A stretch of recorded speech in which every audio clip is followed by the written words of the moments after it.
Querida igreja, bom dia mais uma vez. Hoje nós vamos falar sobre um tema, e o nome do tema é neopaganismo. Neopaganismo.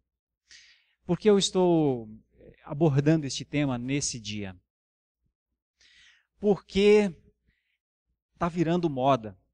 O neopaganismo está crescendo demais. É claro que por nós vivermos a vida, o dia a dia dentro da igreja e a igreja é como se fosse uma extensão da nossa casa. E é assim essa é a leitura que eu faço, é como se a igreja fosse um cômodo além da nossa casa, que a gente sai da sala e vai para a igreja, sai do quarto, da porta de saída e vai para a igreja. Nossa vida é muito relacionada à igreja. Então, nem sempre a gente fica pensando sobre essas coisas externas que estão ao nosso redor. No entanto, o neopaganismo ou as religiões naturais, elas estão numa ascendência muito grande. Talvez você pessoalmente não viva isso, mas talvez alguém dentro da sua casa tenha relacionamento ou tenha alguma atividade com o que nós vamos definir por neopaganismo. O neopaganismo, ele tem uma ênfase. Não há a pessoa de Cristo. Não existe, ela não existe. Não há a pessoa do Deus Criador vivo que interage conosco. Ele não existe. Mas é uma forma de espiritualidade. Por isso, ela se usa de muitos símbolos, de muito mistério, de xamãs. Aliás, a palavra xamã, que nós vamos usar aqui nesse dia, é uma palavra hebraica. A palavra ouvir em hebraico é chamar, chamã. Então, o xamanismo é uma ideia de estar ouvindo esferas transcendentais. E aí, obviamente, há espaço para muito charlatanismo, há espaço para ganhar dinheiro à custa da ingenuidade, a tudo isso. Bom, mas o neopaganismo, ele não está direcionado para pessoas de baixa intelectualidade. Não é só isso. Nós vamos abordar um pouco dessas ideias hoje pela manhã, nesses próximos 40 minutos, mais ou menos. E nós temos um livro pela editora, que foi editado, pela Cultura Cristã, que foi colocado à disposição pela Cultura Cristã, impresso, organizado por um irmão nosso chamado Peter Jones, e o nome desse livro é Bruxaria Global, Técnicas da Espiritualidade Pagã e a Resposta Cristã. E este livro, ele tem um representante brasileiro, que é o caso do Davi Charles Gomes, nosso atual chanceler da Universidade Presbiteriana Mackenzie, escreveu um capítulo sobre isso, e o reverendo Davi abordou o sincretismo brasileiro. Exatamente, ele é uma tradução. Então, aqui está. Aqui está. Então, eu vou trabalhar algumas coisas deste livro. Esse é um trabalho, originalmente, feito por um grupo de pastores lá no Rio Grande do Sul, para uma realidade muito própria nossa do Rio Grande do Sul. Quando o pastor Leandro falou que haveria essa aula no quinto domingo, e ela é uma aula conjunta, então eu pensei em abordar esse tema, porque São Paulo é o estado do Brasil com o maior número de bruxos. Antes de chegarmos nisso, abra por favor em Deuteronômio 18, 10 a 12. Deuteronômio 18, 10 a 12. Poderíamos ver do versículo 9 para frente, porque essa é uma instrução para o povo de Deus quando ele estava entrando na terra prometida. Deuteronômio 18, versículo 9. Quando entrares na terra que o Senhor teu Deus te der, não aprenderás a fazer conforme as abominações daqueles povos, Não se achará entre ti quem faça passar pelo fogo seu filho ou a sua filha, nem adivinhador, nem prognosticador, nem agoureiro, nem feiticeiro, nem encantador, nem necromante, nem mágico, nem quem consulte os mortos, pois todo aquele que faz tal coisa é abominação ao Senhor. E por estas abominações o Senhor teu Deus os lança de diante de ti. Perfeito serás para com o Senhor teu Deus, porque estas nações que hás de possuir ouvem os prognosticadores e os adivinhadores, porém a ti, o Senhor teu Deus, não permitiu tal coisa. Algumas palavras-chave aqui do texto. A primeira palavra é não aprenderás. Não aprenderás. Ou seja, não se dedicarás a buscar entendimento dessas coisas, não vivenciará isso em meio a estes povos, porque são abominações. E a palavra abominação, originalmente é uma ideia de Deus reprova. Há uma reprovação, Deus vê isso como uma coisa repugnante. A outra palavra-chave aqui é a palavra adivinhador, que é aquela ideia de olhar para o futuro e com a interpretação, com a pseudo-possível interpretação do futuro, tomar atitudes no presente. E isso é uma tentativa de usurpação do próprio Deus. Só Deus vê o futuro. O homem não. Porque o homem quer ser como Deus? A palavra adivinhador de adivinhação acontece algumas vezes no Antigo Testamento, e no Novo Testamento aparece em um momento assim emblemático, que é quando uma jovem adivinhadora está servindo aos lucros, e Paulo diz que ela estava possessa de um espírito adivinhador. E então Paulo expulsa isso nela. Adivinhação na Bíblia é sempre negativo. É mais ou menos como a diferença entre as duas palavras amor e paixão. O amor é sempre muito positivo, é uma palavra positivada. E a paixão, geralmente, é um termo negativo. Só para concluir aqui, uma outra ideia é a palavra perfeito serás para com o Senhor. Obviamente, não tem uma ideia de não ter nenhum erro na pessoa, mas é uma ideia de completude, de buscar sermos inteiros, completos, integrais, saudáveis, sem defeitos diante do Senhor. Por isso que quando então Moisés fala, quando a mensagem vem àquele povo daquela geração, a principal ideia era: adora só o Senhor. Gilberto.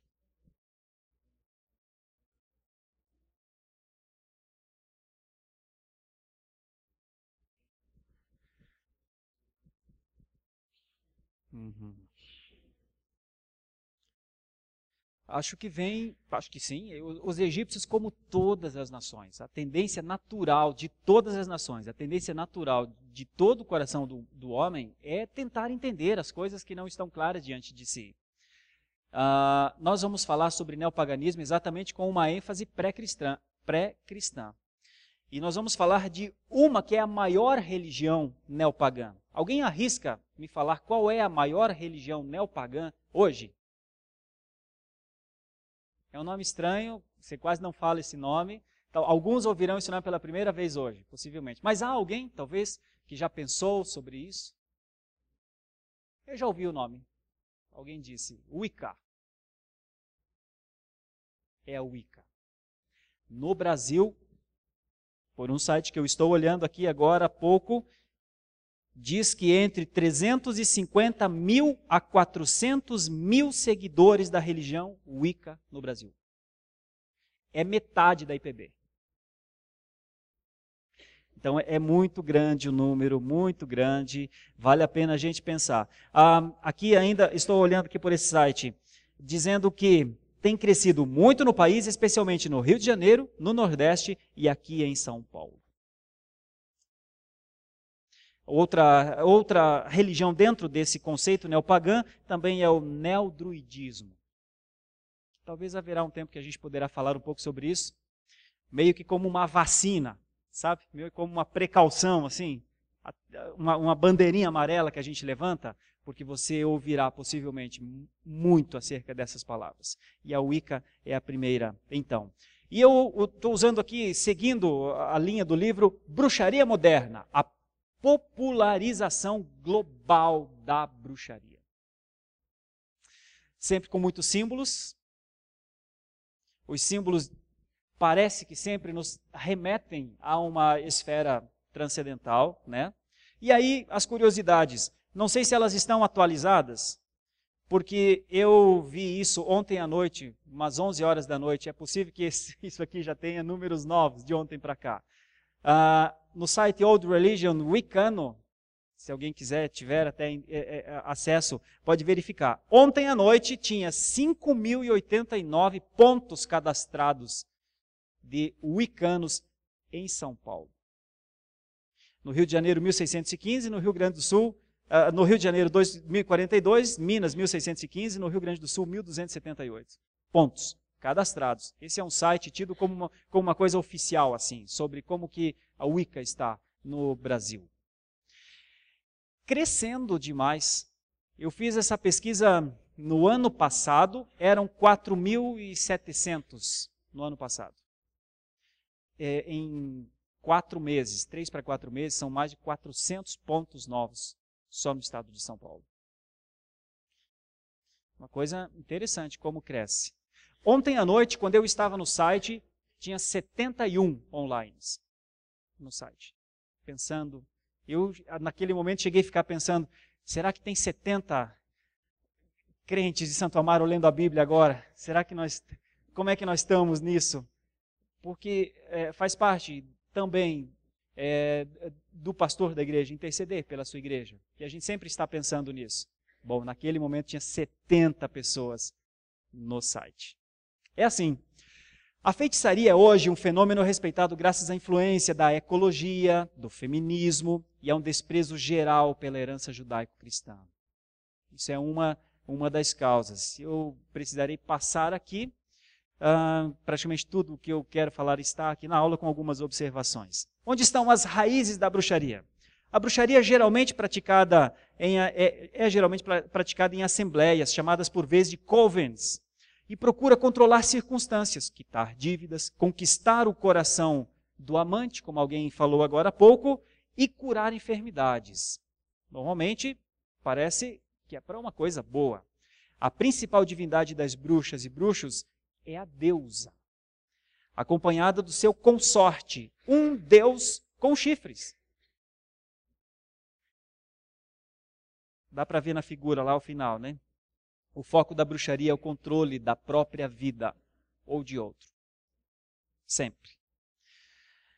Sempre com muitos rituais, roupas, datas especiais e sempre tendo no centro isso, uma deusa. A deusa eles chamam. Na bruxaria se invoca uma deusa que pode levar alguns nomes: Ísis, Hécate, Diana, Oxum. No auge do ritual há um sentimento de poder espiritual. A sacerdotisa acredita que se une à deusa e à natureza terra, sendo que ambas convenientemente desejam as mesmas coisas que a assembleia. Uma ideia de sintonia com essa deusa.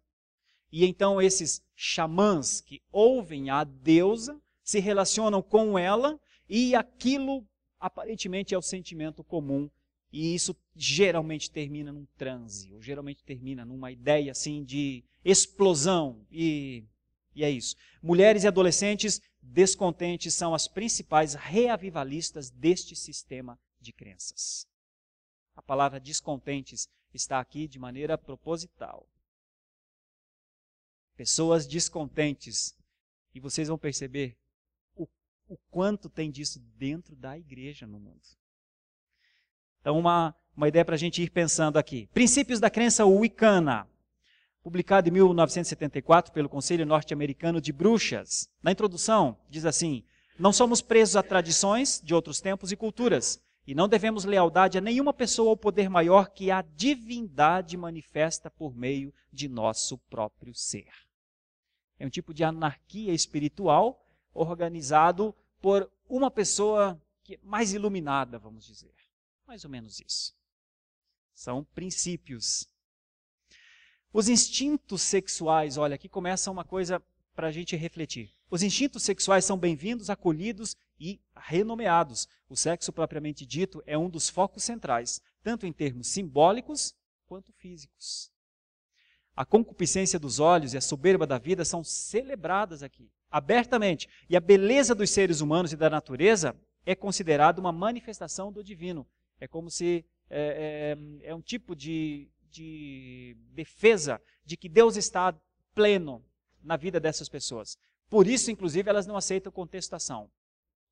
Questões ambientais e políticas, muitos movimentos se encaixam perfeitamente nos cultos prestados pelas bruxas ao mundo natural. A asserção do eu por meio da obediência aos impulsos é uma das éticas valorizadas. Humildade e paciência são coisas detestáveis. Não há necessidade de obra missionária, uma vez que as bruxas só se preocupam consigo mesmas. Dá para perceber o quanto é diferente do cristianismo, né? Nós somos entregues à missão de um jeito, né? Às vezes com grande ônus próprio. Bom, religião natural. O surgimento da bruxaria moderna. Em 1954, esta obra aqui, A Bruxaria Hoje, 2003, de Gerald Gardner, foi publicada na Inglaterra e se tornou o manual para quem era atraído por costumes antigos. Usa-se muito esse termo, old religion, ou igreja antiga, parece que eles se amparam numa tradição mesmo. Depois, nas décadas de 70 e 80, o trabalho dessa pessoa aqui alimentou o interesse pela bruxaria, que, segundo ela, suas pesquisas arqueológicas sobre a Europa antiga comprovaram a existência de, matriarcados pré-cristãos organizados em torno do culto à deusa. Vocês perceberam quem são, vamos dizer assim, as pessoas que mais têm fortalecido o Wicca nesses últimos tempos? Mulheres e adolescentes descontentes. Uma deusa e uma ideia de um matriarcado. O que é o matriarcado? É quando a mulher comanda a casa. Os praticantes da bruxaria se encontram firmemente estabelecidos no contexto universitário e dentro de denominações cristãs. Em 86, havia sacerdotisas wiccanas no corpo docente de Harvard, fundada no século XVII para preparar homens para o ministério do Evangelho. Congresso sobre espiritualidade feminina, para resgatar a história da religião no feminismo norte-americano. Havia feministas protestantes, católicas, evangélicas, mormons, judias, muçulmanas e wiccanas. A estrutura da prática da bruxaria. O foco do culto é o ritual. Cerimônias são realizadas nos dias festivos pagãos. Por exemplo, 31 de outubro, data mais importante, o Samhain, corresponde ao Ano Novo das Bruxas. E para nós, o que é no dia 31 de outubro? Interessante, né? Datas especiais. Vocês vão ver mais sobre as datas especiais. No dia 2 de fevereiro, o Caldlemas, Festas das Luzes. 1º de maio, Beltane, celebração da fertilidade. 1º de agosto, Lamas, início da colheita. Eles têm um calendário litúrgico. 4 sabás, que são cerimônias da Assembleia nas datas festivas. Secundários são os 2 solstícios e os 2 equinócios. Solstício é quando o sol fica com toda a sua força no hemisfério sul, solstício de verão. E nesse momento é o solstício de inverno, lá no hemisfério norte. Equinócio, não tem nada a ver com cavalos, é quando o sol fica na linha do Equador. E a mesma quantidade de luz, como se fosse aqui bem no meio, e a mesma quantidade de luz, tanto para o hemisfério norte quanto para o hemisfério sul. Datas especiais. Esses equinócios acontecem quase sempre nesses dias. 21.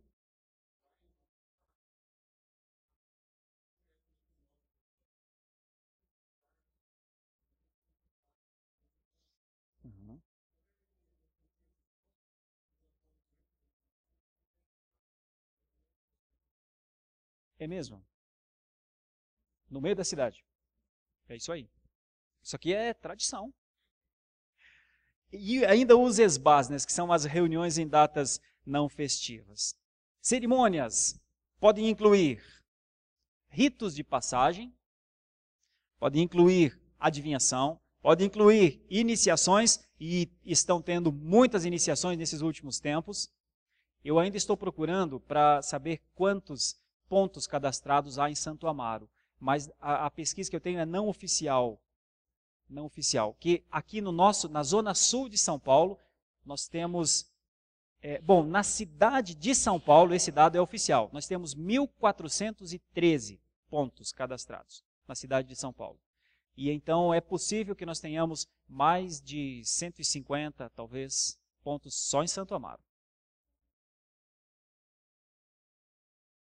São lugares de trabalho, são lugares que pessoas já estão cadastradas para trabalharem e fazerem o xamanismo, e então eles alimentam este site de dados.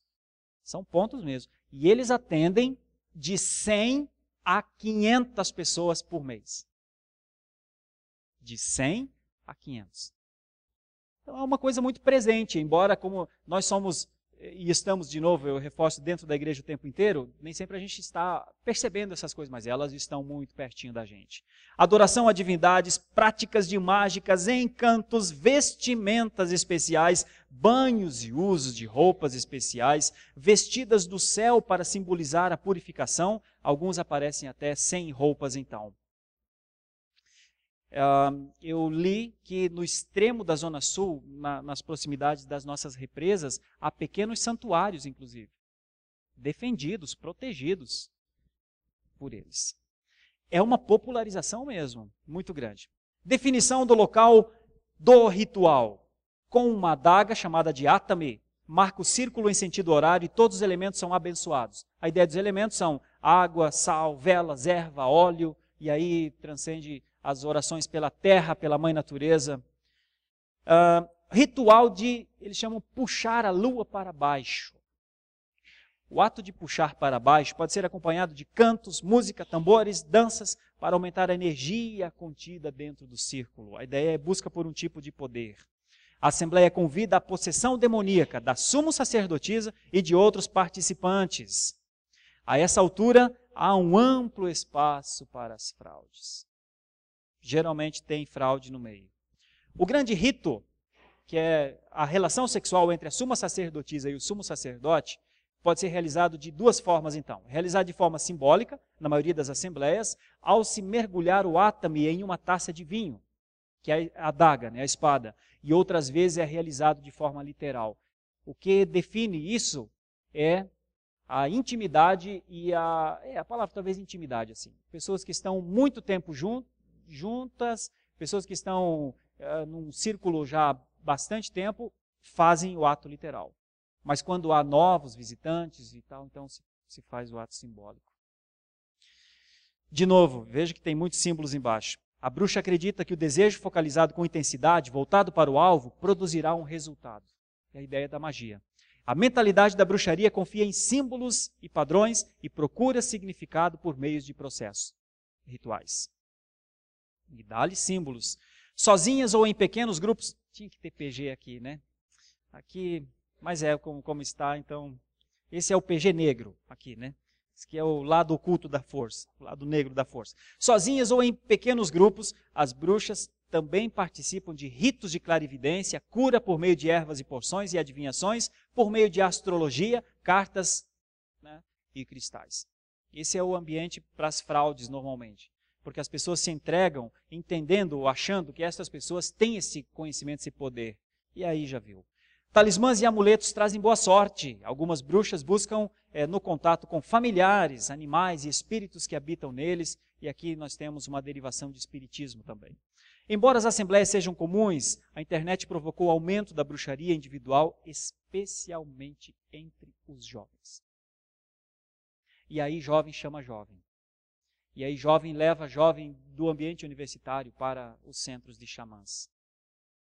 Eu pesquisei que em torno do Mackenzie, num raio assim de umas 20 quadras, procurando por alguns endereços, há cerca de 20 pontos, só esperando os jovens, próximos das repúblicas.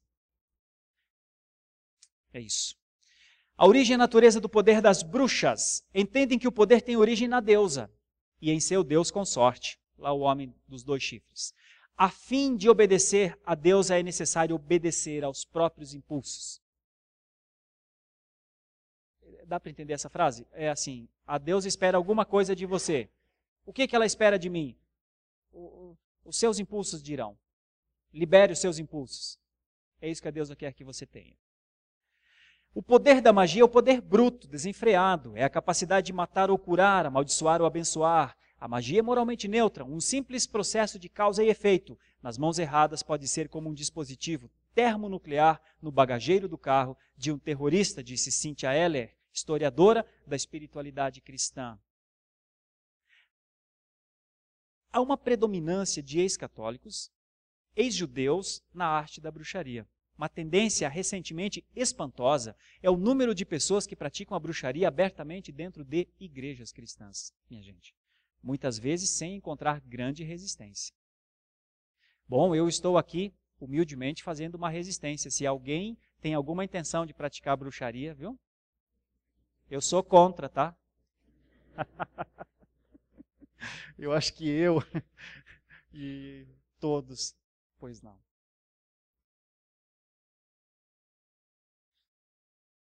Ai, como a Messi? É. A irmã conhece dados assim sim. Uhum. Você já foi lá. É.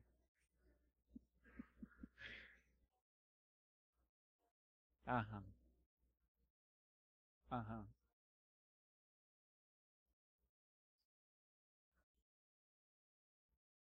Essa é a propriedade à margem da represa, não? Ah, sim. Sim, sim, sim. Até o presbítero Solano já foi lá, irmãos.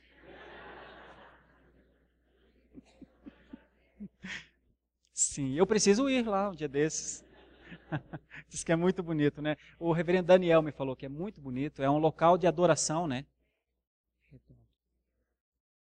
Com um tipo de um pináculo. Certo. É. Minha irmã, pode ter certeza que é, viu?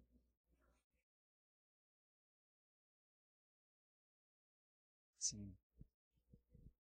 Sim. Aham.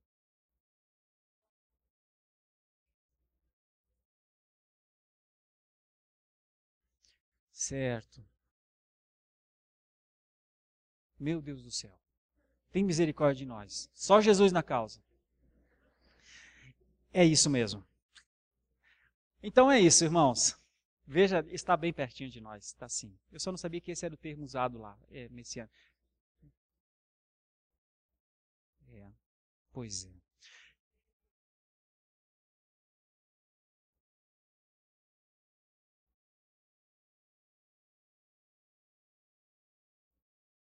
É mesmo? Ah, certo. É, ok. Mocidade, vamos marcar nossa campanha de evangelismo lá no primeiro domingo do mês? Precisamos de gente que saiba falar espanhol também? É isso. Vamos criar um PG lá, irmãos. Irmãos, vamos para frente. 1993, Congresso Feminista Cristão, ó a palavra, Reinventando Deus. A feminista luterana ordenada com esse nome, mordeu uma maçã e ridicularizou o relato de Gênesis da transgressão de Eva e em seguida distribuiu maçãs para o público de milhares de pessoas. É quando eles começam a brincar e ridicularizar. Quem estava presente? PCUSA, Metodista Unida, Luterana dos Estados Unidos, Unida de Cristo Católica e Episcopal, entre outras. Palestrantes negaram a encarnação de Cristo e a expiação realizada por ele, enalteceram abertamente o lesbianismo, convidaram os participantes a invocar a deusa Sofia com um simulacro de ceia com leite e mel em homenagem a ela.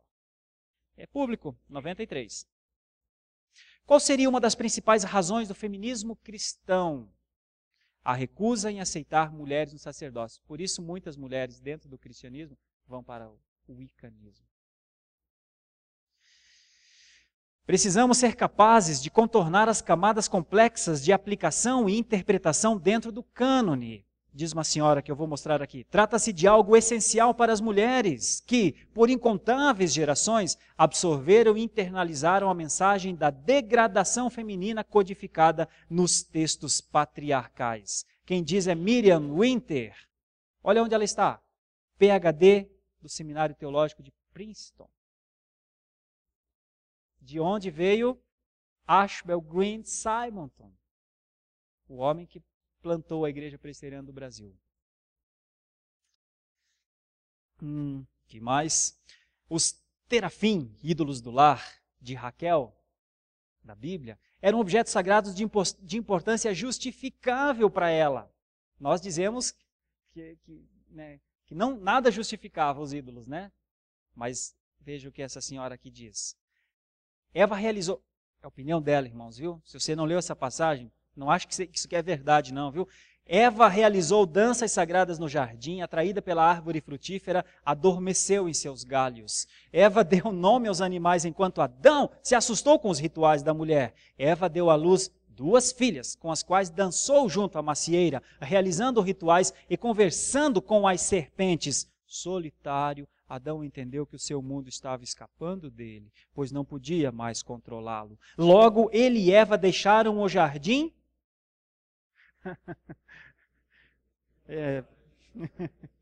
É isso.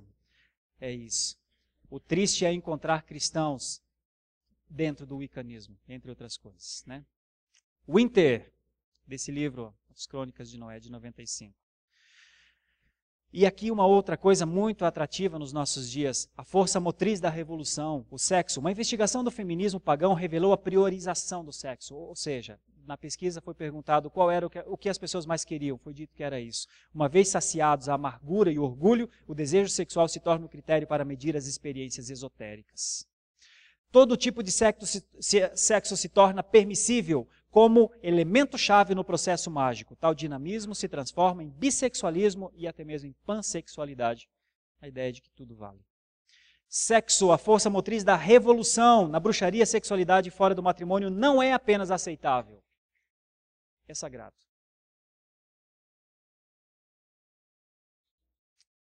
Meus irmãos. Nem o computador quis além aqui, viu? Orem aqui pelo computador. Vou tirar. Pois não, presbítero.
Promoção é um evento, provavelmente pessoas virão, né, de outros lugares, vieram, né, foi 2007, né, e novos eventos assim o tempo inteiro, um apelo, aí entra cultura, aí entra turismo, né, é assim. Em 2009, num voo São Paulo-Amsterdã, sentou do meu lado uma moça que veio praticar o Santo Daime no Amazonas. E ela tinha ficado, senhora já, e ela tinha ficado 7 dias na companhia dos pernilongos, de chuva, de calor, para praticar isso. E ela disse que estava me agradecendo muito por eu morar no Brasil e o Brasil ter proporcionado a ela esse privilégio que ela contaria aos netos dela.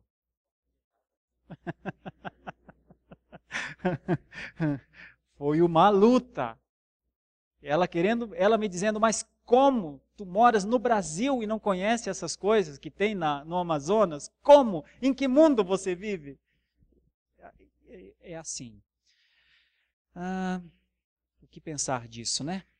Agora deixa eu entrar num ponto aqui, pais e mães. Eu sei que esse ponto aqui não é unânime, porque eu vou falar dos bruxos mirins, né? Não é unânime porque se fosse unânime, se nós fôssemos todos contrários, nós teríamos uma posição unânime. E eu acho que não há dentro do cristianismo ainda uma posição unânime acerca de uma resistência aos bruxos mirins. Os bruxos mirins, 1.500.000 bruxos adultos só nos Estados Unidos. Tendência da bruxaria pop entre os adolescentes é maior ainda. A cosmovisão da bruxaria é acompanhada de ideias perturbadoras para os jovens. Geralmente vingança por meio de maldições. Os bruxos mirins. E estão sempre nas nossas televisões. Pregando coisas que não são bíblicas, nunca serão bíblicas. Aliás, eu penso até que eles olham a Bíblia para saber como fazer contra.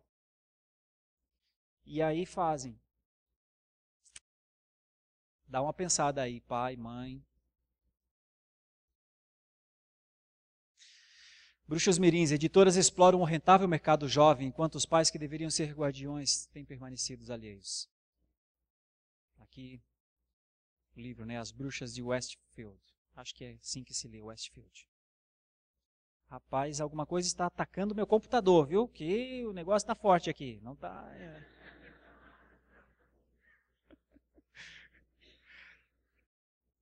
A celebração do primitivo. 2 milhões de pessoas se reúnem no Réveillon Carioca, tornando-se um em seus objetivos. A lua, não é por acaso que eles estão lá para puxar a lua para baixo. Pela sacerdotisa na areia da praia. Vocês conseguem ver a praia branca de gente? Não é areia não, irmãos. Iemanjá recebe milhares de oferendas, que é Copacabana. Olha. Uma mistura de sensualidade, com sempre tendo Iemanjá no meio. Turistas e pais descuidados abrem um sorriso complacente, enquanto as sacerdotisas de Iemanjá oferecem as suas oferendas. Posicionamento da igreja. Eu já estou caminhando aqui para o final e vou abrir para a gente conversar. Conscientização da existência deste neopaganismo em nossos dias e no meio cristão. Se não passar pela consciência, nós não veremos o neopaganismo, entende, irmãos? Se não passar por deixa eu entender o que está acontecendo aqui ao meu redor, a gente não vê o neopaganismo. Porque nós não estamos lá praticando. Pelo menos eu espero que nenhum dessa igreja esteja praticando. Mas às vezes temos gente na família, às vezes temos vizinhos, às vezes podemos até ser convidados para fazer isso. Se não passar pela consciência, a gente acha que está tudo certo, está tudo normal. Intercessão pelas almas perdidas e pelas salvas, para que não acreditem nisso. É uma ilusão.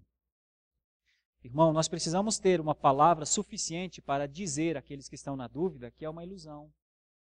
Que não vai levar aos objetivos que eles têm, que eles buscam. Uma exposição da verdade bíblica para a libertação do pecador. Tenha certeza, quando alguém que você conhece está praticando o wiccanismo ou está indo para esses eventos, tenha certeza, está nas trevas, tenha certeza. A lâmpada está na sua mão. Prontidão para responder a todos que pedirem a razão da nossa fé. E daquilo que nós não acreditamos. Por que nós não acreditamos no wiccanismo? Por que nós não acreditamos nessa bruxaria moderna desses dias atuais? Então são posições da igreja em relação a isso. E o texto final, alguns textos para a gente ler, são estes. Nós lemos já Deuteronômio capítulo 18. Eu vou pedir que alguns irmãos abram esses textos. Êxodo 22, 18.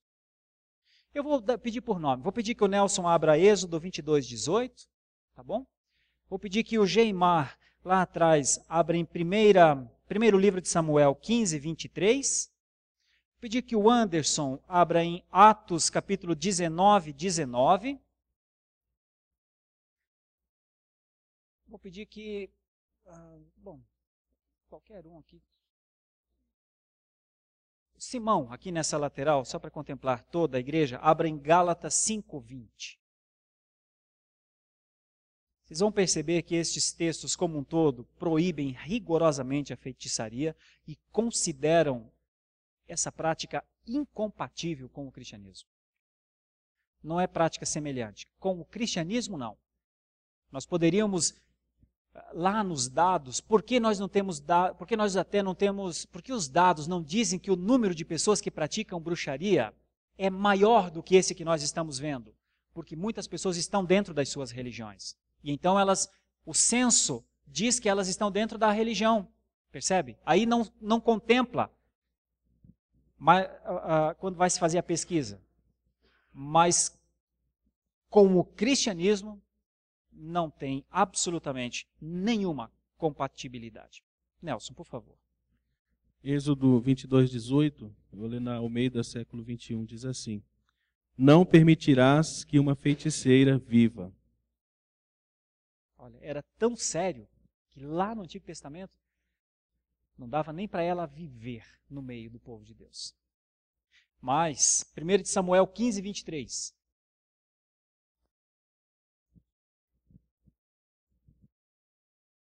Porque a rebelião é como o pecado de feitiçaria, e a obstinação é como a idolatria e culto a ídolos do lar, visto que rejeitaste a palavra do Senhor. Ele também te rejeitou a ti, para que não sejas rei. Então, de novo, uma ideia de que a feitiçaria está ligada à rebelião, é uma negação de Deus. Acreditem, pode parecer uma coisa branca, uma coisa simples, uma coisa bonita, é uma negação, é uma afronta. Por isso a necessidade da posição. Atos 19, 19. Também muitos dos que haviam praticado artes mágicas, reunindo seus livros, os queimaram diante de todos. Calculados os seus preços, achou-se que montavam a 50.000 denários. Então, aí quando Paulo está trabalhando e quando eles estão evangelizando uma certa região, quando a palavra de Deus vem forte, então não tem como deixar junto, não tem como conviver, não tem como dizer, vou aprender mais, vou ficar mais culto com isso. Não tem como. São oposições mesmo, são opostas mesmo entre si, o cristianismo e as artes mágicas. E eu estenderia aqui antes do Simão ler, não tem diferença, mesa branca, mesa preta, mesa roxa, mesa rosa, tudo que vem dessa mesa, queime e joga fora. Se recebe, se tem alguém que está envolvido com isso, ora ao Senhor, se posiciona e vai na tua força, varão. Essa é a tua luta. Um pouco daquilo que o pastor Leandro falou nessa manhã, a igreja tem a sua missão nesse mundo. Você pode ter certeza que isso faz parte da missão da igreja. A apologia às coisas que nós acreditamos. Simão, por favor.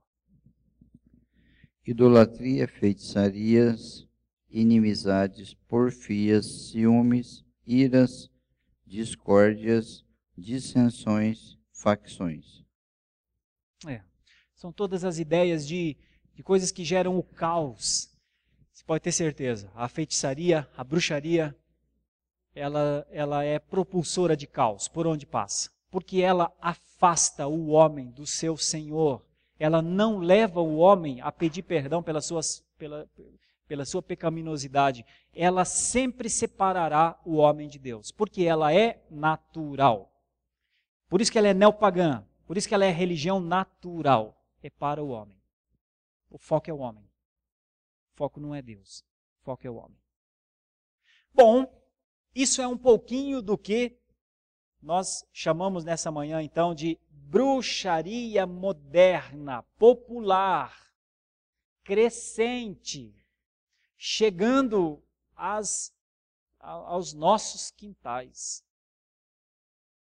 O que dá para a gente pensar acerca disso? Como nós estamos? Como uma igreja como a igreja de Santo Amaro se posiciona, como ela deve se posicionar diante disso.